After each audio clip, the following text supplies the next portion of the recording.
What's up, fellow cyborgs? Did you spend all day arguing with other cyborgs about the right to life, states' rights, and whether or not you believe it's okay for the government to supersede the individual in all matters? Remember, we were born, we were conceived, we existed, the civilization came together.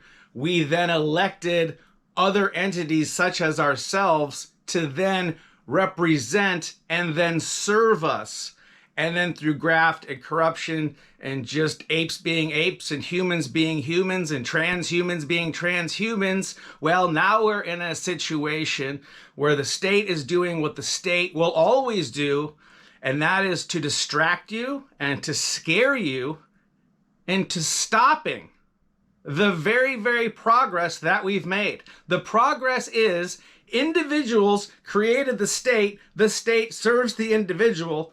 In the state's mind, the state comes first, and then you as an individual serve it. So the question is, as far as reproductive rights are concerned, should this be a universal law, a nationalized law, or should it be sent to the states for the individual states to choose? And that is the ultimate conversation that we're having right now as fellow cyborgs. I don't know where you land on the abortion spectrum, what you believe in, what you believe should go forth and prosper or kill them all. It's your right to have your own opinion. And that's what they're distracting you with. Because ultimately, like I said, what's happening, do you exist before the state, or does the state exist before you? And it really does come down to that very, very, very simple proposition.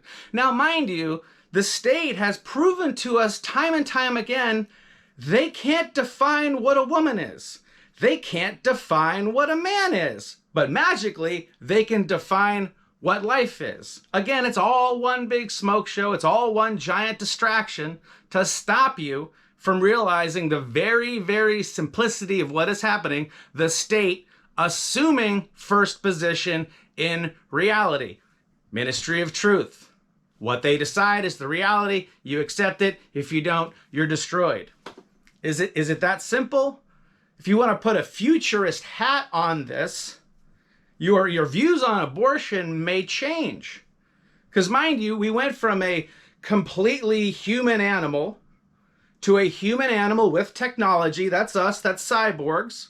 We're going to move into the next level, which is going to be technology that exists with some human, and then ultimately technology that just exists as technology. What happens when technology existing as technology that can pass as a biological entity then has what they would determine to be beastiality sex with just a human cyborg? Now you find yourself impregnated with something that exists beyond human.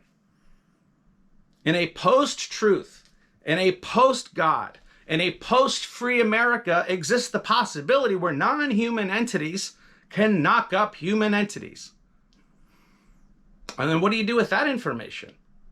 What do you do with the information that the AI will be so fast that it will know how you think and what you will think before you even have the ability to think it? What do you do with that information? What do you do with the fact that you'll be able to get an app on your phone, and as you walk past people, it'll be determined based on their DNA, based on the app on your phone, are the people walking by you, will the state allow you to procreate with that person? Because at some point in this advancement of artificial intelligence, if they have the ability to know your thoughts before you even think them, then they know how you're going to think and how you're going to act even before you're born based on the DNA of the two people coming together.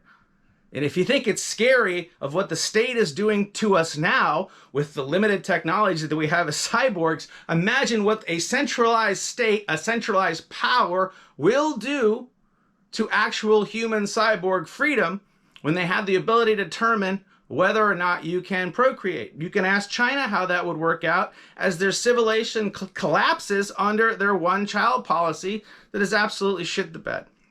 And that's just a little bit of futurism that you can, I don't know, put in your brain, add it to your new level of technology and things to consider as you take the limited, finite resources that you have, which is the breath in your body, the amount of gratitude you have, and the amount of joy that you have, the amount of love that you have.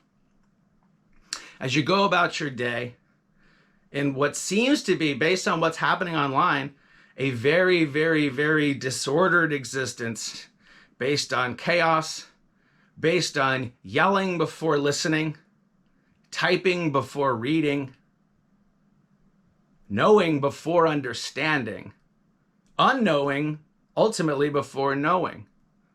All of the arguments that you may or may not have found yourself in today are very regressive, and that's because they only know how to socially engineer you based on what has worked in the past. It's men versus women, it's this race versus this, it's this class versus this, it's this nation versus this, it's this state versus this. The ultimate state is, are you in a state of gratitude? Are you absolutely, truly blessed to be here and to be existing in the reality and this opportunity, this 360-degree sphere of opportunity that we find ourselves in with our six senses operating in its entirety as we give away through emotion, through, reeing online or laughing or yelling at each other, as you feed emotive data into the AI that ultimately will be used by the state to imprison you. And once they imprison you, then guess what? You no longer have any freedoms, and you won't even get to enjoy that future freedom of being able to walk past somebody and look at your app and figure out whether or not the state will allow you to bone that hot chick. It really is that simple. So get engaged at the very local level. Know your neighbors, engage in a food co-op, join a faith organization, join your city council, give before you get, ask and you will receive. Operate from a place of gratitude and exist joyfully in that gratitude. So much so that you would never take any second online to argue with a complete stranger about things you have no idea over. God bless America, and God bless us all.